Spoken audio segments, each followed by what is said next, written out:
আমার নবীর বিহেভিয়ার কেমন ছিল, কন্ডাক্ট সিস্টেম কেমন ছিল, ম্যানার কেমন ছিল, মানুষের সাথে কমিউনিকেশনটা কেমন ছিল, ব্যবহারিক জীবনটা কেমন ছিল, এগুলো আমল করার দরকার আছে না নাই? কষ্ট হচ্ছে? কষ্ট হচ্ছে? মনোযোগ আছে তো? মনোযোগ আছে না গেছে? আমরা এবার শুনবো বিশ্বনবীর আচরণ কেমন ছিল। বিশ্বনবী যখন রাস্তা দিয়ে হাঁটতেন, ইয়ামশি হাউনান, বিনয়ের সাথে হাঁটতেন। ইয়ামশি হাউনান, রহমানের বান্দারাও বিনয়ের সাথে রাস্তা দিয়ে হাঁটে, ঠিক কিনা? ওয়া ইবাদুর রাহমানিল্লাযীনা ইয়ামশুনা আলাল আরদি হাওনান ওয়া ইযা খাতাবাহুমুল জাহিলুনা ক্বালু সালামা। রহমানের বান্দারা যখন রাস্তা দিয়ে হাঁটে, বিনয়ের সাথে হাঁটে, তারা অহংকার প্রদর্শন করে না, মানুষের সাথে বিনয়ের সাথে রাস্তা দিয়ে হাঁটে। এজন্য রাস্তা দিয়ে যখন হাঁটবো বিনয়ের সাথে হাঁটবো। রাজি আছেন তো? নাকি অহংকার প্রদর্শন করে হাঁটবেন? বিশেষ করে যুবকেরা, ৩-৪ জন যুবক একসাথে হলে রাস্তায় ওদের আর কারো হুঁশ জ্ঞান থাকে না, পুরো দুনিয়াটাই মনে হয় দুনিয়াটাই আমার, আছে না নাই? না, মুরব্বীকেও সম্মান করবা, মহিলাদেরকে সম্মান করবা, তোমার জায়গায় তুমি হাঁটবা, ভদ্রভাবে হাঁটবা। ভদ্রভাবে হাঁটার দরকার আছে না নাই? উনি মুরব্বী, একদিন উনিও তোমার মতো যুবক ছিল, ঠিক কিনা? এই যে আমার কালো দাড়ি আজীবন কালো থাকবে? কথা বলেন। উনার সাদা দাড়ি ছোটবেলায় মনে সাদা দাড়ি নিয়ে আসছিল না? হ্যাঁ, উনিও একদিন তাগড়া যুবক ছিল, উনিও কোম্পানিগঞ্জ বাজারে দাঁড়ালে লোকজন তাকিয়ে থাকতো, ঠিক কিনা? তার মানে রং ধরা যৌবন জং ধরে শেষ। যৌবন সব সময় থাকে না, সার্টেন একটা পিরিয়ডের জন্য আল্লাহ দিয়েছে। এজন্য যুবক ভাইরা, তোমাদের রক্ত গরম, তোমাদেরকে বিনয়ী হতে হবে বেশি, ঠিক কিনা? রাজি আছো তো সবাই?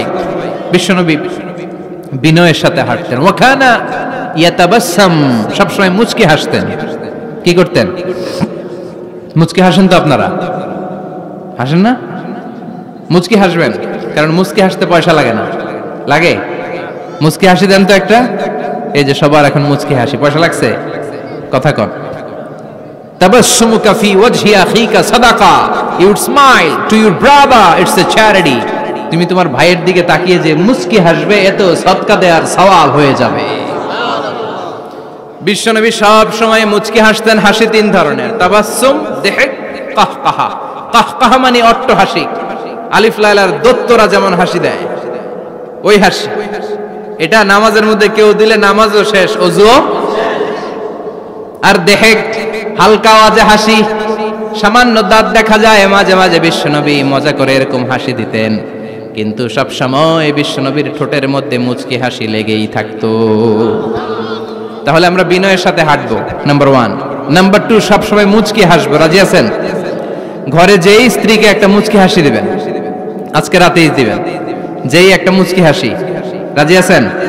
হ্যাঁ, ভালোবাসা বাড়াই দিবে কে? কথা কয় না। ভালোবাসার কথা আসলে আওয়াজ কমে যায়। ভালোবাসার কথাও কোরআনে আছে না নাই? আল্লাহু আকবার। আল্লাহ দাম্পত্য জীবনের ভালোবাসা তুমি বাড়িয়ে দাও। ইযা ইলতাফাতা ইলতাফাতা জামিআন। এই 2-1 জন ওঠা বসা করতেছে কেন? ওঠা বসা করা যাবে না, বসেন। আর অল্প কয়েক মিনিট কথা বলবো। এখানে তো অনেক বিশৃঙ্খলা, আমি তো বলতেছি না কিছু, অনেক বিশৃঙ্খল হয়ে গেছে মাহফিলটা। ওঠা বসা করা যাবে না, বসেন। 2-4 মিনিট কথা বলে আমরা একসাথে বিদায় নিব। কারণ এই মাহফিলগুলোর একটা সৌন্দর্য আছে, আপনি ওঠা বসা করলে সৌন্দর্যটা নষ্ট হয়। আপনি কি মনে করছেন শুধু এই মিডিয়া কর্মীরাই ভিডিও করে, ফেরেশতাদের ভিডিও নাই? ওয়া কুল্লা শাইইন আহসাইনাহু ফি ইমামিম মুবিন। ফেরেশতাদের ভিডিও ক্যামেরার নাম ইমামুম মুবিন। সুবহানাল্লাহ পড়েন।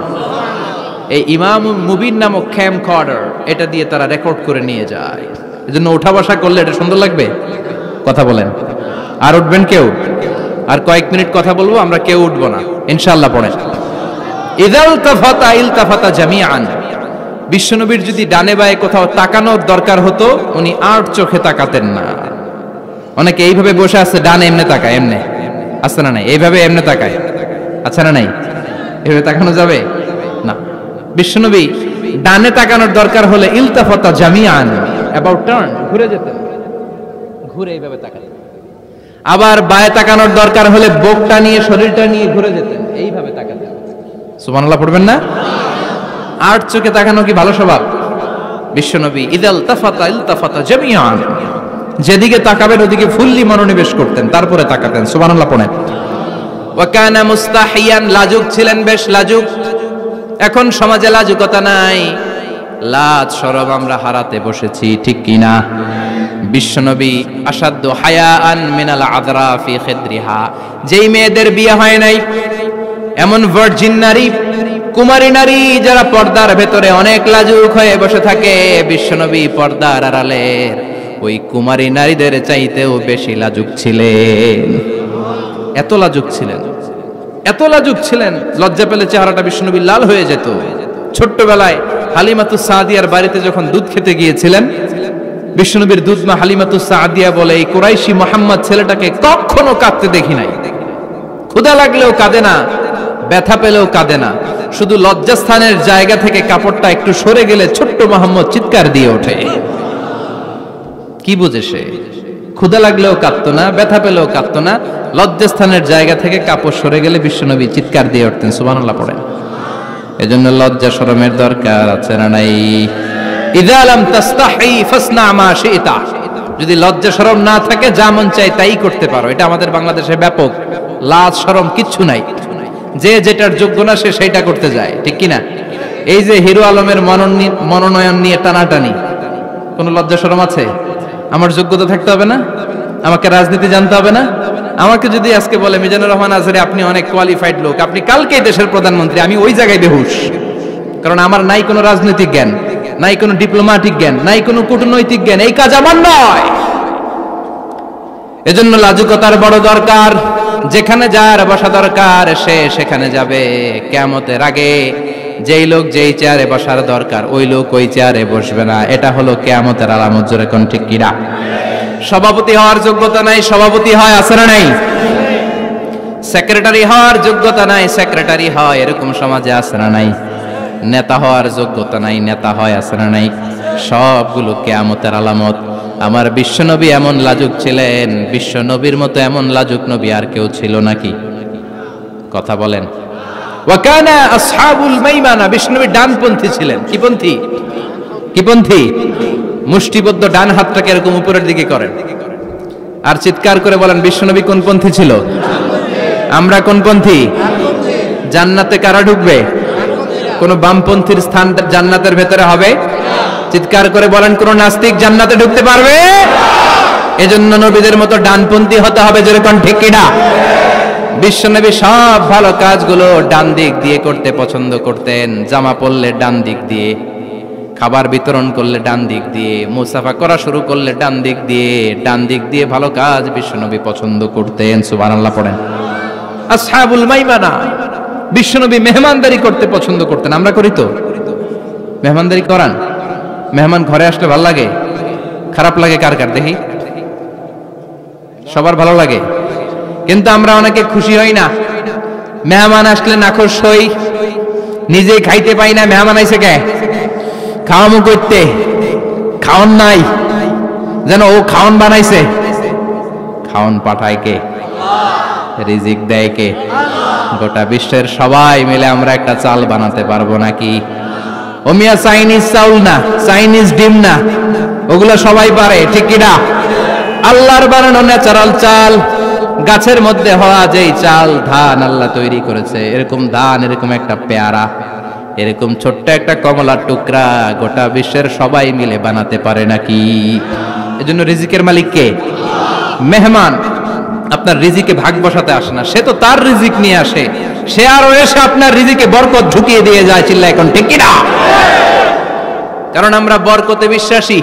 বরকত বিশ্বাস করেন? 5 লাখ টাকা মাসে কামায়, ডাইন হাতে বা হাতে, আছে না নাই? হালাল হারাম ইচ্ছা মতো কামায়, মাস শেষে কিচ্ছু থাকে না, এরকম ডাকাইত আছে না নাই? হসপিটালের একটা বিল পরিশোধ করতে 3 লাখ চলে যায়, ঋণের বোঝায় জর্জরিত, রাতে ঘুম নাই, তার মানে বরকত নাই। আরেকজনের বেতন 20,000, কয় হাজার? বাড়ি ভাড়া 6,000, বাজার খরচ 6,000, ছেলে মেয়ের স্কুলের বেতন 6,000, বেড়ায় দান করে আরো 1,000, আরো থাকে। সুবহানাল্লাহ পড়েন। দিস ইজ কল্ড বারাকা। 20,000 বেতনের ভেতরে বারাকা ছিল। 5 লক্ষ ইনকাম, 1 টাকাও নাই, ঠিক কিনা? এজন্য কোটি টাকার মালিক দেখলে মনে করবেন না অনেক সুখ। এই দুনিয়ার জীবনটা ধোঁকা, মোহাচ্ছন্ন হয়ে আছি আমরা। এটা ধোঁকা, এটা মরিচিকা, এটা চাকচিক্যময় একটা জায়গা। মৃত্যুর পর মনে হবে একটা দুঃস্বপ্ন ঘটেছিল আমার, বিশাল এক জগৎ পড়ে আছে সামনে। দুনিয়াটাই ধোঁকা, দুনিয়াটাই মোহের জায়গা, আমরা সবাই মোহাচ্ছন্ন হয়ে আছি। দুনিয়ার উদাহরণ হলো 3টা লাশ আর 4টা স্বর্ণের টুকরার সমান। 3জন যুবক কাজের জন্য বেরিয়েছে, পথিমধ্যে 4টা স্বর্ণের টুকরা পেয়েছে। যুবক কয়টা? স্বর্ণ পাইছে কয়টা? মহা খুশি, খুশিতে বাকবাকুম, 4টা স্বর্ণের বড় বড় টুকরা পেয়েছে। আমরা আজীবন খেলে বসে খেয়ে যেতে পারবো, কিচ্ছু লাগবে না আমাদের। 3 বন্ধু বলে ভাগ করি, আরেকজন বলে ক্ষুধা লাগছে। একজন যা বাজার থেকে রুটি কিনে নিয়ে আয়, খাওয়ার পরে ভাগ করবো। একজন রুটি কিনতে গেল, শয়তান 2টারে বুঝায় ওইটারে মারতে পারলে ভাগ বটোয়ারা সহজ হবে। তোরা 2 জন স্বর্ণ 4টা, তুই নিবি 2টা, ও নিবে 2টা। হিসাব সহজ না? 2 বন্ধু প্ল্যান করছে, ওইটারে মাইরা তুই 2টা আমি 2টা। যেটা রুটি আনতে গেছে প্ল্যান করেছে রুটির মধ্যে বিষ মিশায় নেই। কি মিশাবো? বিষ। তাহলে বিষ খাওয়া আর রুটি খেয়ে ওই 2টা সে সব পাবে, আমি পাবো। ভাগাভাগির কিছু নাই, সব যাবে আমার কাছে। 4টা স্বর্ণের টুকরার মালিক আমি। রুটির মধ্যে বিষ মেখে নিয়ে এসেছে। ওই 2 বন্ধু প্ল্যান অনুযায়ী ওইটার ধরে মেরে ফেলছে। এবার মহা খুশি। এক বন্ধু কয় এবার তো ভাগ বটর আর কিছু নাই, তুই 2টা আমি 2টা, আগে খাইয়া লইস। আগে খাওয়ার পরে এই 2টাও নাই। 3টা লাশ, 4টা স্বর্ণের টুকরা, এটাই তো দুনিয়ার জীবন, ঠিক কিনা? আসল জীবন কবর থেকে শুরু হবে, কোন ঠিক কিনা? একদিন মাটির ভেতরে হবে ঘরে মন আমার, কেন বাঁধো দালান ঘরে মন আমার, কেন বাঁধো দালান ঘর, ঠিক কিনা? দুনিয়ার জীবন আসল জীবন না, এটা মরিচিকা, এটা ধোঁকা, এটা মোহ, এটা শয়তানের চাকচিক্য। আসল জীবন কবরের জীবন। আসল জীবন সামনে পড়ে আছে, জন্য বরকতে বিশ্বাস করি আমরা, ঠিক কিনা? ল্যান্ড ক্রুজার দাপিয়ে বেড়ায়, বড় বড় টাওয়ারের মালিক, অনেক সম্পদের মালিক। এটা দেখেই মনে করবেন না অনেক সুখে আছে, ঘরে যেয়ে দেখেন কোনো সুখ নাই, ঠিক কিনা? সাধারণত টাকা যার বেশি দুঃখ তার বেশি, টাকা যার কম সুখ তার বেশি। সুবহানাল্লাহ পড়েন। আল কানাআতু মিনাল ইসলাম। এজন্য আমার শ্রমিক ভাইয়েরা, আপনাদের এক পা জান্নাতে এমনি ঢুকে আছে। নামাজ পড়বেন, মা বাবার খেদমত করবেন, ইসলামের নিয়মগুলো মানবেন, দ্বিতীয় পাটাও জান্নাতে ঢুকায় দিবে কে? আর যারা কোটি কোটি টাকার পাহাড় বানিয়েছে, ওদের হিসাবের ফিরিস্তি অনেক বড়। বিশাল বাড়ির মালিক, ল্যান্ড ক্রুজার চালায়, সাবরোলেট চালায়, পোরশে, ফারারে, ল্যাম্বরগিনি চালায়, আছে না নাই? ঘরে সুখ নাই, রাতে ঘুম নাই, টেনশন আর টেনশন। 4টা ট্যাবলেট খেয়ে আধা ঘন্টা ঘুমাতে পারে না, এরকম ধনী আছে না নাই? সব ধনীরা আবার এক পাল্লায় মাইপেন না। হালাল পন্থায় মাথার ঘাম পায়ে ফেলে যেই ধনী ব্যবসায়ীরা বড় লোক হয়েছে, ওদের ঘরে ঠিকই শান্তি আছে। তার মানে টাকা যার বেশি, অসুখ তার বেশি, কিচ্ছু খেতে পারে না। দেখবেন ধনীদের খাবারের ডায়েটে থাকে ভেজিটেবলস আইটেম, ঠিক কিনা? এমনি হজম হয় না, আবার ডাক্তারের কাছে গেলে বলে কিচ্ছু খাবেন না, খালি ঘাস খাবেন। কি খাবেন? মানে ভেজিটেবল খাবেন, সবজি খাবেন তো সুস্থ থাকবেন, আছে না নাই? ঘুম নাই, শান্তি নাই। এই যে কোম্পানিগঞ্জ বাজারের যারা কুলি মজুর শ্রমিক, এদের ঘুমে ঝামেলা আছে? কথা বলেন। ধনী পয়সাওয়ালা কোটিপতি, সে ঘুমের ট্যাবলেট খায়। ঘুমের জন্য যে ট্যাবলেট লাগে রিকশাওয়ালা ওইটাই জানে না, ঠিক কিনা? 1000 কোটি টাকার মালিক হলে বাড়ি কিনা যায়, গাড়ি কিনা যায়, সুখ কিনা যায় না। কোম্পানিগঞ্জ বাজারে সুখ বিক্রি হয় এমন দোকান আছে নাকি? কথা কন, একটাও নাই। কি করলেন আপনারা? সুখের দোকান দিতে পারলেন না। কি আজীব তামাশা! টাকা দিয়ে সুখ কিনা যায় না, গাড়ি কিনা যায়, বাড়ি কিনা যায়, কিন্তু সুখ নো ওয়ে, কেনা যায় না। টাকা হলে জাজিম কিনা যায়, বালিশ কিনা যায়, ঘুম কিনা যায় না। ঘুম কিনা যায়? ফার্মেসিতে ডাক্তারের কাছে যে যদি বলেন 2000 টাকার ঘুম দেন, দিবে? ডাক্তার কি বলবে? দূর মিয়া, আমারই ঘুম আসে না, তোমারে আমি ঘুম বিক্রি করুম। আচ্ছা না নাই? শ্রমিক ভাই, রিকশাওয়ালাদের ঘুমের ঝামেলা নাই, যেখানে রাই তো ওইখানেই, যেখানে রাই তো ওইখানেই কাই। ওর মাথা লাগতে দেরি বিছানায়, নাক ডাকতে দেরি হয়, ওর নাকের ডাকের আওয়াজে ট্রাকের ইঞ্জিনও ফেল। ঠিক কিনা? এজন্য আমরা বরকতে বিশ্বাসী। অল্প খাবো, অল্প পড়বো, অল্প জমাবো, অল্পের ভেতর বরকত দিয়েছে কে? এজন্য মেহমান আসলে বিশ্বনবী খুশি হতেন, আমরাও মেহমান আসলে খুশি হব। রাজি আছি না নাই? সবাই রাজি? মেহমানদারি করাবেন তো? এরপরে বিশ্বনবী ইনসাফ করতেন। কি করতেন? ইনসাফ করতেন। বিচার করার সময় বিশ্বনবী ইনসাফ করতেন। গোটা বিশ্বকে ইনসাফ শিখিয়েছেন বিশ্বনবী। আমাদের দেশেও তো ইনসাফ হয় না? হাইকোর্টে, সুপ্রিম কোর্টে, গ্রাম্য সালিশে আছে, আছে। আহা, আহকামুল হাকিমিনের দরবারে সবগুলো বিচার আবার বসবে। চিল্লায় বলেন ঠিক কিনা? ও মিয়া, দুনিয়াতে বিচারপতি বিচারের রায় দেয়, ওই বিচারপতিরও বিচার আছে না নাই? সবচেয়ে বড় বিচারপতির নাম কি? বিশ্বনবী ইনসাফ করে গোটা বিশ্বকে দেখিয়ে গেলেন কেমন করে বিচার করতে হয়। বিশ্বনবীর কাছে কখনো বিচার আসলে বিশ্বনবী দুই পক্ষের কথা শুনে রায় দিতেন। পড়েন সুবহানাল্লাহ। সব সময় দুই পক্ষের কথা শুনে রায়। এখন কি দুই পক্ষকে সমান প্রিভিলেজ দেয়া হয়? কথা বলেন। কারণ কোরআন দিয়ে বিচার হয় না। কোরআন দিয়ে বিচার হোক আমরা চাই কি চাই না? আমার সংসদ ভবনের ভেতরে কোরআনের আইন দিয়ে সংসদ ভবন কায়েম হোক আমরা চাই কি চাই না? সেনাবাহিনীর ভেতরে দরবার হলগুলোতে যখন আলোচনা বসে কোরআন মাঝখানে থাকবে। চিল্লায় বলেন ঠিক কিনা? দেশের সবগুলো ক্যান্টনমেন্টের ভেতরে কোরআন থাকার দরকার আছে না নাই? সবগুলো আদালতের ভেতরে কোরআন থাকার দরকার আছে না নাই? কোরআনের আইন অনুযায়ী আমার দেশের সব নিয়ম কারণ চলবে আমরা চাই কি চাই না? এই কোরআনের আইনের বিরুদ্ধে যদি কোনো আইন পাশ করা হয় আমরা ওই আইনের বিরুদ্ধে চিৎকার করে বলেন ঠিক কিনা? আমরা এই কোরআনের জন্য সব বাজি রাখতে রাজি আছি। আমরা জীবন বাজি রাখতে রাজি আছি।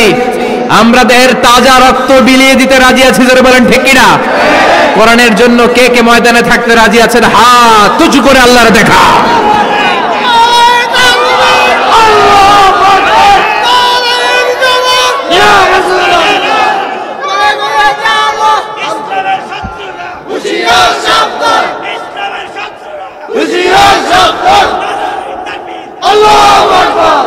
আল্লাহ কোরআনের জন্য যে ভালোবাসাটাকে তুমি কবুল করো। আমরা যেন দেখে যেতে পারি যে এই দেশে কালেমার পতাকা পতপত করে উড়েছে। আমরা যারা ইসলামের পক্ষে, এটাই আমাদের অপরাধ। আমরা ইসলামকে একটা বিজয়ী শক্তি হিসেবে দেখতে চাই। আমরা ইসলামকে পার্লামেন্টের ভেতরে দেখতে চাই।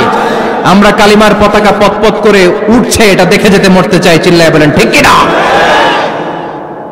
বিশ্বনবী ইনসাফ শিখালেন। বিচার আসলে দুই পক্ষের কথা শুনতেন। বিশ্বনবীর স্ত্রী সাউদা এসে বলে, নবী, আমি আপনার কুমারী বউ আয়েশার ঘরে তরকারি নিয়ে গিয়েছিলাম, ঝোল নিয়ে গিয়েছিলাম, কোন বর্ণনায় পায়েস নিয়ে গিয়েছিলাম। তরকারি দেওয়ার পরে আপনার স্ত্রী রেগে বলে, তরকারি দিলা কেন? আমি কি তরকারি রাঁধতে পারি না? আনলা কেন? রাগের চোটে তরকারির ঝোল নিয়ে পায়েস নিয়ে আমার গালের মধ্যে মাখিয়ে দিয়েছে আপনার বউ। আপনি তো শ্রেষ্ঠ বিচারক, নবী বিচার করে দেন। দুই বউয়ের মধ্যে ঝগড়া আছে না নাই? বিশ্বনবী সাউদার কথা শুনলেন, মা আয়েশাকে ডেকে পাঠালেন। মা আয়েশারে বললেন, ও আয়েশা, আসলে এমনটা করেছো নাকি? মা আয়েশা বলে, নবী, তখন আমার মেজাজটা বড্ড গরম ছিল, রাগের মাথায় ঝোল নিয়ে আমি সাউদার মুখে লাগিয়ে দিয়েছি। আসলে কাজটা কথা শুনে রায় দেয় নাই, ঠিক কিনা? দুইজনের কথা শুনে বিশ্বনবী বললেন, আমার আদালতের রায় হচ্ছে কিসাস, টিট ফর ট্যাট। যেমন করেছো তেমন, ঘুষি মারলে ঘুষি, গুতা মারলে গুতা, ঠেলা মারলে ঠেলা। আচ্ছা না নাই? সাউদাকে যেমনি তুমি পায়েস মাখিয়ে দিয়েছ, সাউদাও পায়েসের বাটি থেকে কিছু পায়েস নিয়ে আয়েশার গালে মাখো। সুবহানাল্লাহ পড়েন। সাউদাও বিশ্বনবীর রায় অনুযায়ী বাটি থেকে পায়েসের ঝোল নিয়ে মা আয়েশার গালের মধ্যে মেখে দিলেন। মা আয়েশা কি আর করবেন, হেসে দিলেন। সাইয়েদাতুনা সাউদাও হাসলেন, বিশ্বনবীও হাসলেন, আরশের উপর থেকে খুশি হয়ে গেল কে? এজন্য কোরআন দিয়ে যদি, কোরআনের নিয়ম দিয়ে যদি, বিশ্বনবীর শেখানো পন্থায় যদি বিচার হয়, ওই বিচারের মধ্যে ইনসাফ থাকবে, জুলুম থাকবে না। ওই বিচারের মধ্যে কোনো স্কাইপি কেলেঙ্কারি হবে না। আমাদের টেলিফোনের ফোনালাপ ফাঁস হয়ে যায়, স্কাইপি ফাঁস হয়ে যায়, অনেক ঝামেলা হয়ে যায়, আছে না নাই? এরপরেও জনগণের চোখ খোলে না। আল্লাহ তুমি চোখ খোলার তৌফিক দাও, সহি সমঝ দান করো, পড়ে না আমিন। বিশ্বনবী ইনসাফ করতেন। বনু মখজুমিয়া গোত্রের এক মহিলা চুরিতে ধরা পড়ল। কিসে ধরা পড়ল? কথা বলেন। চুরিতে। চুরি করলে নিয়ম কি? লাউ চুরি করলে, আম চুরি করলে, কলা চুরি করলে হাত কাটা যাবে না, এটা বড় চুরি। সুবহানাল্লাহ। উমরে ফারুক বলেছেন, দুর্ভিক্ষের বছরে কেউ যদি চুরি করে তার হাত কেটে দেয়া যাবে না, কারণ এটা অভাবের চুরি, এটা স্বভাবের চুরি না। ঠিক কিনা? ঘরে খাবার নাই, পেটে দানা পানি নাই, লাউ চুরি করছে, মুরগি চুরি করছে, এই চোরের হাত কেটে দিও না, কারণ সে ক্ষুধার্ত, পেটে খাবার আছে, গায়ে জামা আছে, সমাজে সম্মান আছে, তারপরও পুরো দেশটা খেয়ে ফেলতে চায়, এরকম ডাকাত আছে না নাই? দেশের টাকা পাচার করে, ব্ল্যাক মানি করে, এরকম ডাকাত আছে না নাই? ঘুষ খেতে খেতে পেটটা এরকম হাতির মতো মোটা করেছে, এরকম ডাকাত আছে না নাই? দেশের সবকিছু লুণ্ঠন করে, এরকম আছে না নাই? এই ডাকাতদের হাত কাটার মধ্য দিয়ে হাত কাটার প্রোগ্রাম শুরু করতে হবে। এরকম একটা ডাকাতের হাত কেটে যদি দেশের গভর্নমেন্ট বাইতুল মোকাররমে জুমার নামাজের সামনে লাইভ সম্প্রচার করে, সারা বাংলাদেশের 18 কোটি মানুষ যদি দেখে, আর কেউ চুরি করবে? চুরি করার আগে 3 বার লাভ দিবে, যেরকম ঠিক কিনা? বনু মখজুমিয়া গোত্রের এক নারী চুরিতে ধরা পড়ল। ভেরি প্রেস্টিজিয়াস এন্ড ডিগনিফাইড ফ্যামিলির মেয়ে। এলাকায় সম্ভ্রান্ত কিছু ফ্যামিলি থাকে না, এরকম বড় ফ্যামিলির মেয়ে।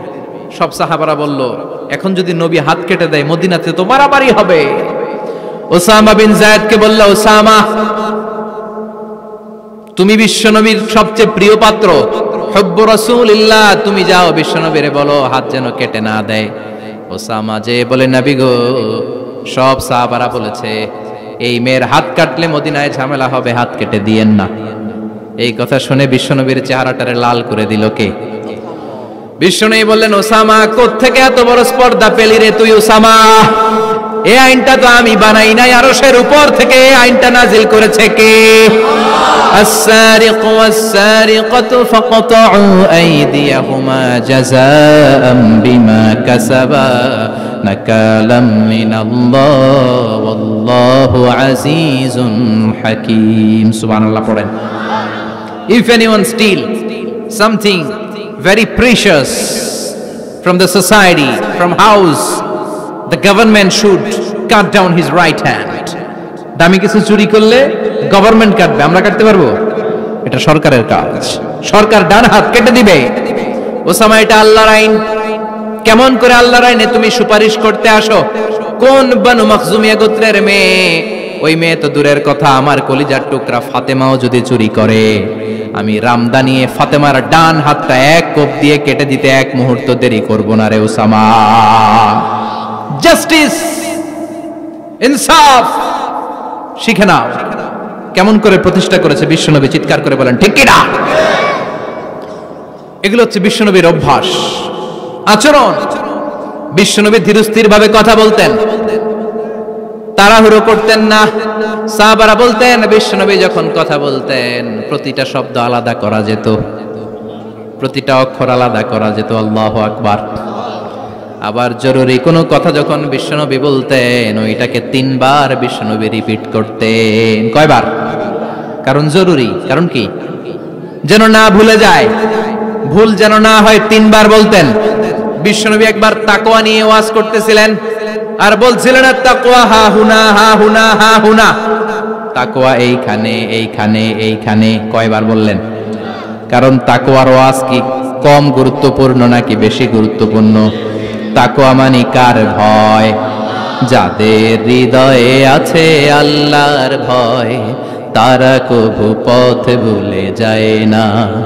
আল্লাহর প্রেম ছাড়া এই দুনিয়ায় কারো কাছে কোনো কিছু চায় না, ঠিক কি না? যাদের হৃদয়ে আছে আল্লাহর ভয়, তারা কবু পথ ভুলে যায় না। আল্লাহর প্রেম ছাড়া এই দুনিয়ায় কারো কাছে কোনো কিছু চায় না। রাতের আধারে যারা সেজদাতে রয়, দু চোখের শ্রুতে নদী যেন বয়। রাতের আধারে যারা সেজদাতে রয়, দু চোখের শ্রুতে নদী যেন বয়। ছলনার হাতছানি যতই ডাকুক, ছলনার হাতছানি যতই ডাকুক, পেছনে ফিরেও সে তাকায় না। যাদের হৃদয়ে আছে আল্লাহর ভয়, তারা কবু পথ ভুলে যায় না। আল্লাহর প্রেম ছাড়া এই দুনিয়া কারো কাছে কোনো কিছু চায় না। চিৎকার করে বলেন ঠিক কি না? তাকওয়ার ওয়াজ করলেন, তাকওয়া মানে আল্লাহর ভয়। বিষ্ণুই বললেন তাকওয়া হা হুনা, তাকওয়া হা হুনা, তাকওয়া হা হুনা। তাকওয়া এই জায়গায়, তাকওয়া এই জায়গায়, তাকওয়া এই জায়গায়। যেহেতু এটা গুরুত্বপূর্ণ, বিষ্ণুনবী 3 বার ইঙ্গিত করে বলেছেন। সুবহানাল্লাহ। বিষ্ণুই বলেন না তাকওয়া হা হুনা, তাকওয়া এইটা। বলেন না তাকওয়া হা হুনা, তাকওয়া এইটা। বলেন না তাকওয়া হা হুনা, তাকওয়া এইটা। জুব্বায় তাকওয়া, দাড়িতে তাকওয়া, টুপিতে তাকওয়া বলে নাই। তাকওয়ার আসল জায়গা হলো হৃদয়। এজন্য যাদের হৃদয়ে আল্লাহর ভয় আছে, তারা কোনোদিন পথ হারাতে পারে। তাদেরকে সিরাতুল মুস্তাকিমের উপর দায়েম রাখে কে? কি সুন্দর অভ্যাস ছিল বিশ্বনবীর, মানার দরকার আছে না নাই? বিশ্বনবীর আরেকটা অভ্যাস ছিল, বাসি খাবার খেতেন না, জানেন? বাসি খেতেন না, অল্প খেতেন, কিন্তু যেটা খেতেন ভালোটা খেতেন। অল্প খেতেন কিন্তু যেটা খেতেন ভালো খেতেন। মধু খেতে পছন্দ করতেন, কিন্তু মধুর মধ্যে দুর্গন্ধওয়ালা একটা মধু আছে না, মাগাফির, বুখারীতে লম্বা ঘটনা, ওইদিকে যাব না। এই মাগাফিরের মধু উনি খেতে চাইতেন না। ভালো সুগন্ধিওয়ালা মধু তিনি বিশ্বনবী খেতে পছন্দ করতেন। বিশ্বনবীর খাবারের তালিকায় সবচেয়ে পছন্দনীয় তালিকায় ছিল এই মধু। মধু খেতেন, দুধ খেতেন, খেজুর খেতেন, জব খেতেন, বার্লি খেতেন, ছাগলের বাজুর মাংস খেতে পছন্দ করতেন, সিনার মাংস। সুবহানাল্লাহ কইবেন না? What a choice! কি চয়েস ছিল বিশ্বনবীর! বাজুর মাংস খেতেন। বিশ্বনবী লাউ খেতে পছন্দ করতেন, লাউ। রুম্মান ফল খেতে পছন্দ করতেন, রুম্মান মানে ডালিম। রুম্মান মানে কি? ডালিম খেতে পছন্দ করতেন। মাশরুম খেতে পছন্দ করতেন। সুবহানাল্লাহ পড়েন। মাশরুমের স্যুপ পাওয়া যায় না রেস্টুরেন্টে? বিশ্বনবী বলতেন আল কামআতু মিনাল মান্নি ওয়া মাউহা শিফাউন লিল আইন। এই কামআহ মানে মাশরুম, ব্যাঙের ছাতা, এটা হলো মান্না সালোয়ার মতো দামি খাবার। আর এই মাশরুমের স্যুপ চোখের জন্য মহৌষধ। যাদের রাত কানা দিন কানা আছে, মাশরুমের স্যুপ খান, চোখ ভালো করে দিবে কে? এজন্য বিশ্বনবী যেগুলো খেত এগুলো খাওয়ার দরকার আছে না নাই? বিশ্বনবীর যে সুন্দর চরিত্র ছিল, আচরণ ছিল, এগুলো পালনের দরকার আছে না নাই? তাহলে বিশ্বনবীর 3টা কথা বলবো বলেছিলাম। প্রথম কথা ছিল দেখতে কেমন ছিল।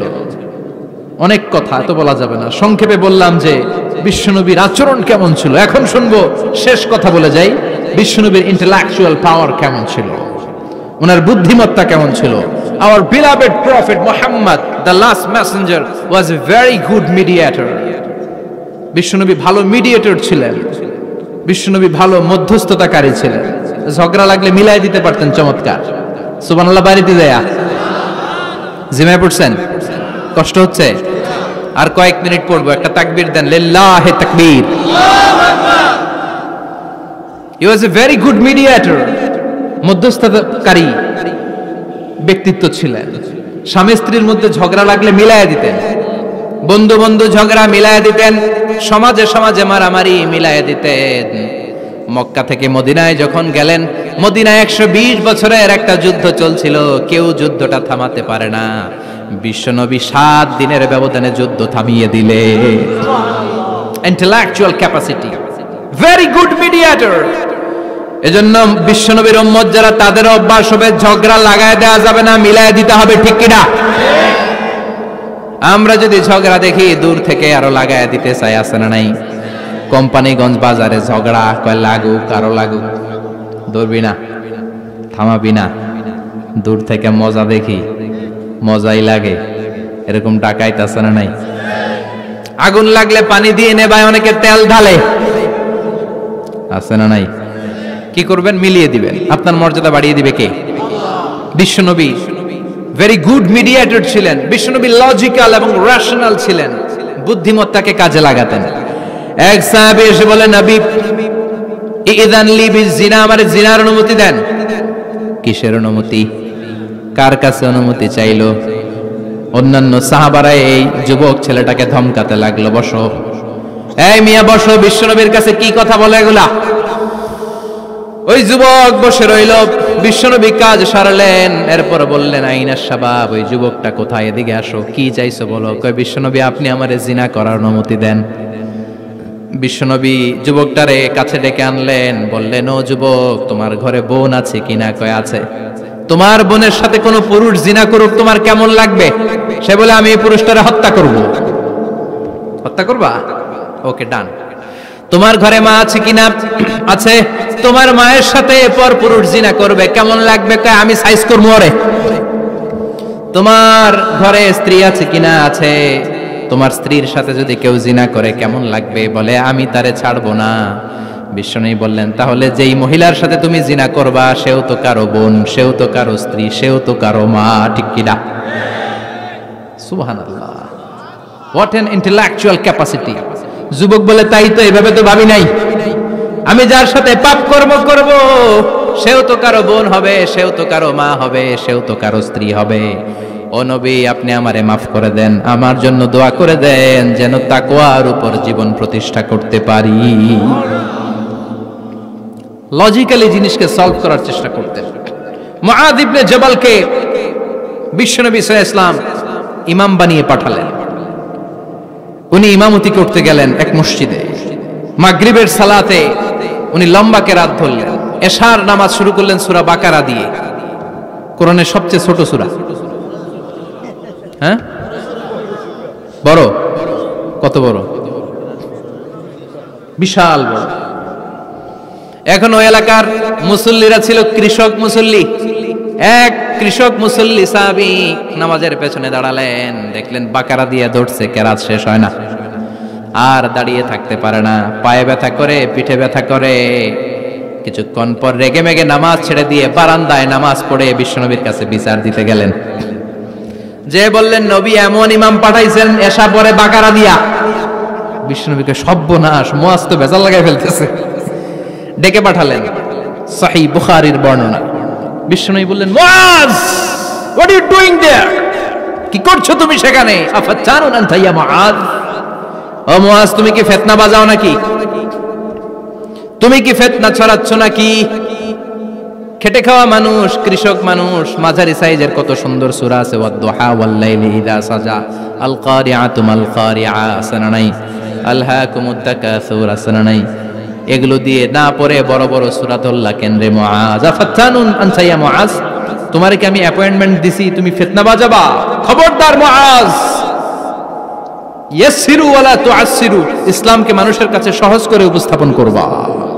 বাশশিরু ওয়ালা তুনাফিরু, ইসলামকে এমন ভাবে উপস্থাপন করবা না যে তোমার কথা শুনে মানুষ দিন থেকে ভেগে ভেগে যায়। তাহলে এই দায়ভার ইসলামের নয়, এই দায়ভার বর্তাবে তোমার কাঁধের উপর। চিৎকার করে বলেন ঠিক কিনা? আমাদের মধ্যে অনেকে ইসলামকে অনেক কঠিন করে ফেলে, মানুষকে আশার বাণী শোনায় না। কই এমনে না পড়লে আপনার বাদ, আপনি বেদাত করছেন, আপনি শিরক করছেন, আপনার কিচ্ছু হবে না। যারে বলে কিচ্ছু হবে না, সে বলে আমার যেহেতু কিচ্ছু হবে না, তোর কথা শোনার আমার দরকার নাই। যে আমারে আশার বাণী শোনায় আমি তার কাছে যাই, ঠিক কি না? এজন্য সহিহ ইসলাম আপনি প্রচার করবেন, but your approach should be very flexible. 70 বছর যেটা চালু আছে আপনি একদিনই উঠিয়ে দিতে পারবেন? It's not a logical approach. বিশ্বনবীর অ্যাপ্রোচ, বিশ্বনবীর রেশনাল ক্যাপাসিটি এমনটা ছিল না। সহজভাবে বুঝাবেন। আদ-দীন ইউসরুন লা উসরা ফি, দিনটা হলো সহজ, দিনের মধ্যে কাঠিন্যতা নাই। সুবহানাল্লাহ, কি ক্যাপাসিটি! আমি যেমনি আপনাদেরকে নিয়ে বসে ওয়াজ করতেছি, বিশ্বনবী ওয়াজ করতেন, তবে সংক্ষিপ্ত ওয়াজ। আমরা আধা ঘন্টা করে যদি রাখতে চাই, হুজুর আরো আধা ঘন্টা করেন। তো আরো আধ ঘন্টা করে যদি শেষ করতে চাই হুজুর আর 10 মিনিট করেন। হুজুর ওয়াজ অনেক টেস্ট লাগে, হুজুর নামাজ টেস্ট লাগে না। আছে না নাই? ওয়াজ ভাল লাগে, নামাজ ভাল লাগে না, কিন্তু বিশ্বনবীর ওয়াজ ছিল সংক্ষিপ্ত। আর বিশ্বনবী বলতেন, one of the minor sign before the day of judgment, your lecture will be longer, your সালাত উইল বি শর্টার। কিয়ামতের আগে তোমাদের লেকচার, ইসলামী লেকচার লম্বা হবে, নামাজ হয়ে যাবে সংক্ষিপ্ত। এই আলামত সমাজে আছে না নাই? বিশ্বনবী সংক্ষিপ্ত কথা বলতেন, আর ওনার বুদ্ধিবৃত্তিক ক্যাপাসিটি কাজে লাগিয়ে তিনি বুঝাতেন। হাত দিয়ে ইঙ্গিত করতেন, আঙ্গুলের বিভিন্ন ব্যবহার সমাজে আছে না নাই? এরকম করলে এটারা লাইক বলে না, এরকম করলে বলে ডিসলাইক। আবার ক্রিকেটে এরকম করলে কয় ছক্কা, আবার একটা উড়াইলে কয় তুই যা। একটা মানে কি? আবার বিজয় দেখায় কেমনে? কথা কন, ভিক্টরি। আছে না নাই? বিশ্বনবীও এটাকে মডার্ন টিচিং মেথডোলজি বলে। আধুনিক শিক্ষা পদ্ধতিতে এখন দেখবেন যে আগে ব্ল্যাক বোর্ডে লিখতো, এখন হোয়াইট বোর্ডে লিখে মার্কার দিয়ে। আগে বই থেকে বুঝাতো, এখন ভিজুয়ালাইজ করে, ভিডিও দেখিয়ে শেখানো হয়, ঠিক কি না? বিশ্বনবী এটা করতেন। বিশ্বনবী একবার কিয়ামতের ওয়াজ করছেন, দুইটা আঙ্গুলকে এরকম করে বললেন, আনা বুইসতু আনা ওয়াসসাআতু কাহাতাইন। এই দুইটা আঙ্গুল যেমনি কাছাকাছি, আমি এবং কিয়ামত এরকম কাছাকাছি নাজিল হয়েছি। আমি এবং কিয়ামত এরকম কাছাকাছি। বুইসতু আনা ওয়াসসাআতু কাহাতাইন। আবার বলতেন, আনা ওয়া কাফিলুল ইয়াতীমি কাহাতাইন। আমি এবং ইয়াতীমের রক্ষণাবেক্ষণকারী এই দুইজন জান্নাতে এরকম কাছাকাছি থাকবো। কোন সুবহানাল্লাহ। এরকম আঙ্গুল দিয়ে বিশ্বনবী বুঝাতে চাইতেন। আবার মাটির মধ্যে খেজুর গাছের ডালা দিয়ে লম্বা একটা দাগ টানলেন, ডানে বায়ে অনেকগুলো দাগ টানলেন। সাহাবারা বললেন, এটা কি? বিশ্বনবী বললেন, এই যে দাগটা দেখলা, এই দাগটার নাম হলো সিরাতুল মুস্তাকিম। চিল্লায় বলেন, এই দাগটার নাম কি? সিরাতুল মুস্তাকিম। আর ডানে বায়ে ছোট ছোট যে দাগগুলো দিলাম, এগুলো হলো সুবুলুশ শয়তান, শয়তানের রাস্তা। সিরাতুল মুস্তাকিমে উঠলে শয়তানের রাস্তা থেকে অনেক হাতছানি আছে না নাই? ডানে বায়ে তাকানো যাবে না। সিরাতুল মুস্তাকিমে যে তুমি উঠেছো, চলতে থাকে বা চলা শুরু হলো দুনিয়াতে, শেষ হয়ে যাবে জান্নাতে। বিশ্বনবী মাঝে মাঝে বুঝানোর জন্য প্রশ্ন করতেন, কারণ প্রশ্ন ছুড়ে দিলে মানুষের মধ্যে জানার আগ্রহ বাড়ে না কমে? কথা বলেন। আমি যদি একটা প্রশ্ন করি আর বললাম উত্তর দেন, কেউ পারতেছেন, একটু ঠেকা ঠেকা ভাব, ঠেকে যাচ্ছেন, তখন হুট করে উত্তরটা বললে এটার জীবনে ভুলবেন না, বলবেন? কারণ ওই যে ঠেকছেন, শিখছো কোথায়? ঠেকছি যেথায়, ঠিক কি না? বিশ্বনবী প্রশ্ন করতেন। বিশ্বনবীর এই প্রশ্নটা বলে শেষ করছি। বিশ্বনবী সাহাবাদের মাঝখানে ওয়াজ করতেছেন আর বলতেছেন, ইন্না মিনাশ শাজারি শাজারা লা ইয়াসকুতু ওয়ারাকুহা মাসালুহু কামাসালিল মুসলিম। বললেন, আমাদের এই ভূখণ্ডে এমন একটা গাছ আছে, যেই গাছের পাতা ঝরে না। এই গাছের দৃষ্টান্ত মুমিনের দৃষ্টান্তের মতো। বলো তো গাছটা কি? কে জানো? কেউ কথা কয় না। কি গাছ? কি গাছ? কেউ কথা কয় না, কেউ বলতে পারে না। কেউ বলে শাজারাতুল বাওয়াদি, ওই ক্যাকটাস গাছ, পাহাড়ি গাছ, ওই গাছ, সেই গাছ, কেউ বলতে পারে নাই। বিশ্বনবী বললেন, কেউ পারো নাই? সঠিকটা শুনে নাও, ইন্নাহা নাখলা, এটা খেজুর গাছ। সুবহানাল্লাহ পড়েন। সাহাবীরা ভাবছে এটা তো ঘরের পাশে আছে, এটা মনে কয় নাই। সব ঘরের চিপায় আরব দেশে খেজুর গাছ, সাহাবারা ভাবছে এটা তো ঘরের গাছ, এটা মনে হয় জিজ্ঞেস করে না, এজন্য দূরে দূরে চিন্তা করছে। কোন সুবহানাল্লাহ। সব সাহাবীরা বাড়িতে ফিরে গেলেন। ওমরে ফারুক, ওনার ছেলে আব্দুল্লাহ ইবনে ওমরও গেল। আব্দুল্লাহ বলে, আব্বা, বিষ্ণুনবী যে জিজ্ঞেস করেছিল, বলো তো কোন গাছের পাতা ঝরে না, যেই গাছের দৃষ্টান্ত মুমিনের দৃষ্টান্তের মতো? আপনারা কেউ পারেন নাই, আমি কিন্তু জানতাম এটা খেজুর গাছ। ওমরে ফারুক বললেন, বেটা কইলি না কেন? কইতে পারলে নবীর সামনে আমার কলিজাটা এত বড় হয়ে যেত। আমার কলিজার টুকরা ছেলে পেড়েছে, কেউ পারে নাই। আব্দুল্লাহ বলে, বাপ চাচা আপনারা কেউ পারেন না, আমি কই কেমনে? শরম লাগছে, শরম। সুবহানাল্লাহ কইবেন না? QA session, questioning answering session করে বিশ্বনবী সাহাবাদেরকে শিখাতে চাইতেন। এজন্য এ নবী এমন নবী যে নবীর পুরো জীবনের প্রতিটি ইঞ্চি ইঞ্চি জায়গাতে আমাদের জন্য শিক্ষা আছে না নাই? এই শিক্ষাগুলো গ্রহণ করতে রাজি আছেন তো? যা শুনলাম আমল করতে রাজি আছেন তো? বিশ্বনবীর জীবনী গ্রন্থ বেশি বেশি স্টাডি করতে রাজি আছেন ইনশাআল্লাহ? 2-4 জন কইছে খালি। সবাই রাজি আছেন তো ইনশাআল্লাহ? যাদের ঘরে বিশ্বনবীর কোনো জীবনী নাই, বাংলা অনেক জীবনী গ্রন্থ পাওয়া যায়। কোম্পানিগঞ্জের ইসলামী যে লাইব্রেরিগুলো আছে সেখান থেকে বিশ্বনবীর জীবনী গ্রন্থ কালেক্ট করে পড়বেন। বিশ্বনবীর জীবনী হচ্ছে আমাদের জন্য মডেল, ঠিক কি না? এবং এই মডেল অনুযায়ী যদি আমাদের জীবনকে আমরা সাজাতে পারি, জান্নাতের দুয়ারগুলো আমাদের জন্য খোলা রাখবে কে? আল্লাহ আমাদের সবাইকে কথাগুলো বুঝার ও আমল করার তৌফিক দান করুক। আমরা পড়ি আমিন। কেউ উঠবেন না। যতগুলো কথা বলেছি কোরআন সুন্নাহর আলোকে বলেছি, বানিয়ে কিছু বলি নাই। তারপরেও আমার মনের অজান্তে কোনো মিস ইনফরমেশন যদি আমার মুখ ফসকে বেরিয়ে যায়, সেগুলো যেন আল্লাহ তাআলা আপনাদের স্মৃতিপট থেকে মুছে দেয়। আমরা পড়ি আমিন। সত্য, সুন্দর, কল্যাণকর, হকের পক্ষে যা বললাম তার সবটুকুন আল্লাহ তাআলা প্রথমে আমাকে এবং আপনাদের সবাইকে আমলের তৌফিক দান করে। আমরা পড়ি আমিন। আপনারা সবাই ভালো থাকবেন, সুস্থ থাকবেন, সুন্দর থাকবেন, কোরআনের সাথে থাকবেন। সুবহানাকাল্লাহুম্মা বিহামদিকা আশহাদু আল্লা ইলাহা ইল্লা আনতা আস্তাগফিরুকা ওয়া আতুবু ইলাইক।